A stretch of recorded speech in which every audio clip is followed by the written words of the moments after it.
One, the crazy viewership.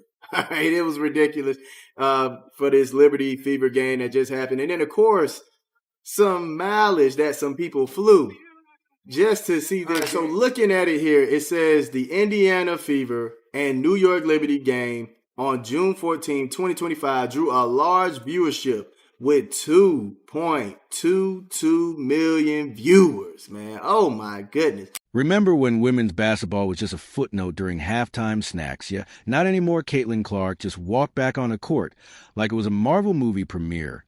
And the Indiana Fever vs. the undefeated New York Liberty turned into a live-action blockbuster viewership through the roof, fans losing their minds. And let's just say, if you blinked, you probably missed Clark breaking ankles and broadcast records at the same time. Buckle up, because this ain't your grandma's WNBA game. Today, guess who's back again.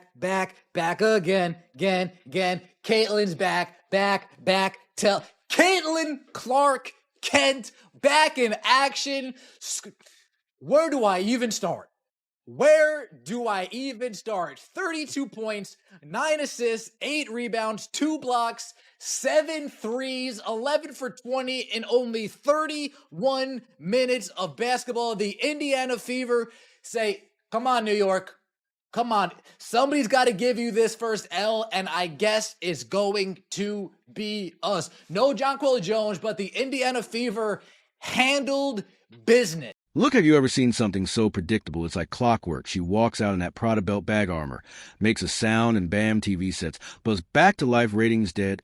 Not anymore. It's like she sneezed and revived the WNBA. So she sits out 5 games with quad tweak, holy silent boom. The league goes from people actually watch this to cricket noises in full surround sound. You'd think they pulled the plug on Sunday Night Baseball for a reason, and the ratings plummeted 50+%. Yikes, that's not a slump, that a nosedive into a pool of Ammies untended by anyone but tumbleweeds.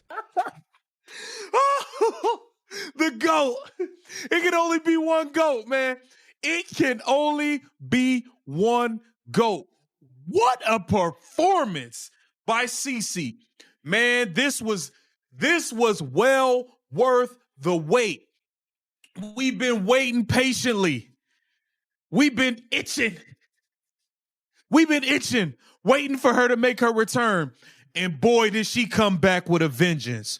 Boy, did she come back letting the world know what they have been. Meanwhile, she comes back probably wearing that belt bag like some mystical relic, 3 weeks off 5 games missed. And the first question, did the sky miss her yet? Answer, yep, all of it. Did this comeback game, the Fever versus Liberty undefeated 9-0 clutch moment, do or die? So what does she do? She storms onto court, zips past first half, averages, drops 25 in that half, along with 7-3-7 with a minute 38. Seconds might as well have sucked the net into orbit. Before Caitlin Clark, this is her first game back in 4 or 5 games after dealing with the quad injury. And she did not disappoint. Came out with 32 points, 9 assists, 8 rebounds, almost a triple-double. But 7 3-pointers, y'all. And she was hitting them from 40 feet. Like, she was literally shooting from anywhere, and it was cashing out. In fact, at one point in time, she hit a ridiculous one that Stewie just had to throw her hands up, and they laughed all the way back down the floor because even she knew it was ridiculous. Liberty let them brag about their cute little 9 record. Caitlin Clark didn't just show up. She walked and saw the hype and casually handed them their first L, like it was part of her autograph line 9. And 0 more like 9 and done. And did the world notice? Oh, absolutely. Ratings didn't just rise. They exploded like they were fueled by Mentos and Coke. We're talking a 166% spike, bigger than the sound of. Psych is trying to ruin your summer Fever's home attendance. Try 17,000 screaming fans packed in tighter than a Coldplay stadium tour. This wasn't basketball. It was a televised cultural event. An Oprah, you get a car moment wrapped in sneakers and swag. So this is major, man. This is major. Shout out to Caitlin with the motion. Caitlin with the motion, man. We already know what's going on with that, man. Great game. The competitiveness, the love between the team. Like, it was a really good game, man. And now they're comparing her to Tiger Woods, because when Caitlin plays, it's not just a game, it's an economy. She's not just boosting numbers. She is a numbers taker out of the equation. And the viewership drops faster than your phone battery on TikTok.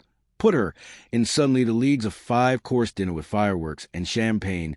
She's not just moving the needle, she's yanking the whole damn compass. Caitlin Clark didn't join the WNBA. She ignited it. Well, lads, Caitlin Clark playing one of the 3 best games of her career against the undefeated New York Liberty you can't even, like, has basically broken.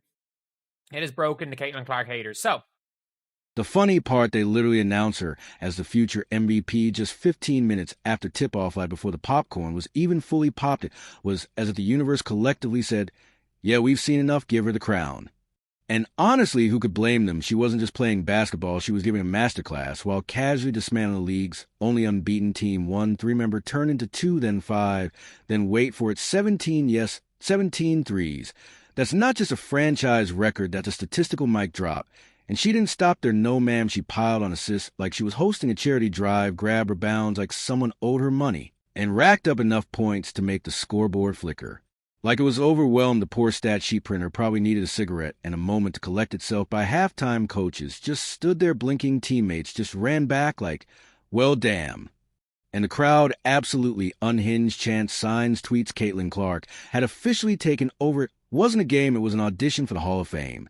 And she nailed it while smiling and high-fiving like it was just another day at the office. I do not want to hear any Caitlin Clark slander after today's game. I do not want to hear any Caitlin Clark slander after today's game. As you guys know, I was going to give my quad up for Caitlin Clark. I was giving my wife's quad up for Caitlin Clark. I was giving up anyone's quad for Caitlin Clark.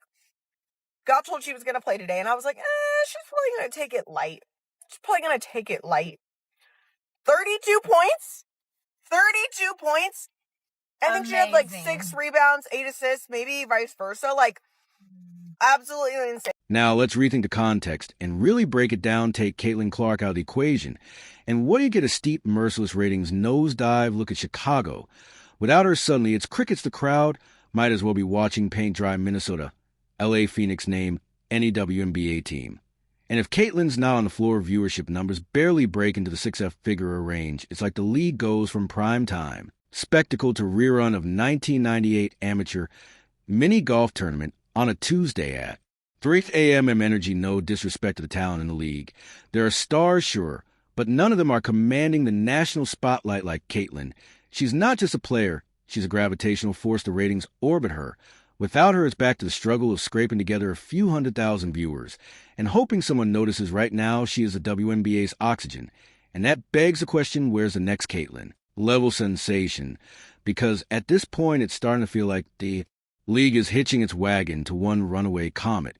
And if that comet ever burns out or gets injured, what's left? A league praying for another miracle while the cameras quietly turn away. Why I did not care about the Fever going 2-3 while Caitlin Clark was out. They asked me why I didn't really care about Stephanie White's offensive philosophies without Caitlin Clark. Well, here we are, back in effect. The Indiana Fever hand the New York Liberty their first loss of the season in Caitlin Clark's return game. Huge Saturday afternoon battle, national TV. Caitlin Clark drops 32 points, 9 assists, 8 boards, 7 made threes, the only player in WNBA history with that stat line, and basically announces to the league game. And the league knows it. Oh, they definitely know it. The minute Caitlin Clark touched down in the WNBA, the scheduling gods throughout the old playbook lit on fire and started printing Fever on every single network calendar.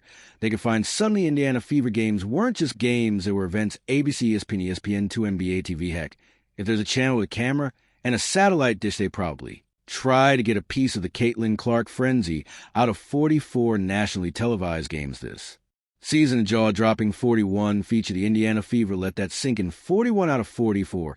That's not scheduling, that's worship. For context, former champion Las Vegas Aces that owns the current MVP don't even get that kind of airtime. And the defending champion New York Liberty, arguably the league's super team with global talent, only managed 32 games on national TV. 32 is great unless you're standing next to Clark's 41 at this point. She's not even a player anymore. She's a headline, the highlight reel, the halftime show, and the post-game analysis.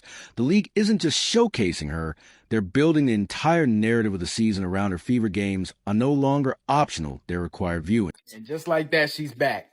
Caitlin Clark drops 35 after her 5-game layoff from injury. It was at a point where she scored 9 points in less than 45 seconds. I mean, crossing the half-point line, one dribble, and just pulling it from the logo. Like, these plays are just mind-blowing. Y'all know she definitely got a tech for yelling at a ref, too. That's, like, prime Caitlin Clark. It was at a point where she pulled from the logo, and her and Stewart were just laughing because it was just that unbelievable. I told y'all, face of the league, you can't deny it. How this can translate into the postseason, you're about to see the Indiana Fever make a real run. They got the players, they got the fan base, they got the star. All they need to do is make that deep run into the playoffs and actually give them a chance to do something big. Now, let's talk about fan obsession, the kind that borders on a Fashion Week runway with a hint of basketball on the side. People didn't just show up to the Indiana Fever versus New York Liberty game. They arrived in Prada. They weren't there to support the team or the league, or even the sport in general, no. They came to witness Caitlin Clark's return, like it was a royal coronation. These fans weren't sporting jerseys. They were rocking luxury belt, bags and designer shades waiting for that iconic Clark. Twirl like it was a Taylor Swift concert. Caitlin Clark isn't just an athlete. She's a walking, dribbling brand. Her merch doesn't just sell out, evaporates her jersey, is flipping online faster than Bitcoin during its 2017 bull run. And the resale prices, let's just say eBay hasn't seen this much heat since Beanie Babies. Meanwhile, the Liberty had Sabrina dropping a fire 34 points, like it was light work impressive. Sure, but even her hot streak couldn't put out the Caitlin Clark tornado. Clark didn't. Just returned, she arrived, and she took over like it was her league. Because honestly, it kind of is. And much to the credit of Caitlin Clark, this team won a massive, massive game. It was not without flaws, believe it or not. If I wanted to, we could really get into it, but we won't as much.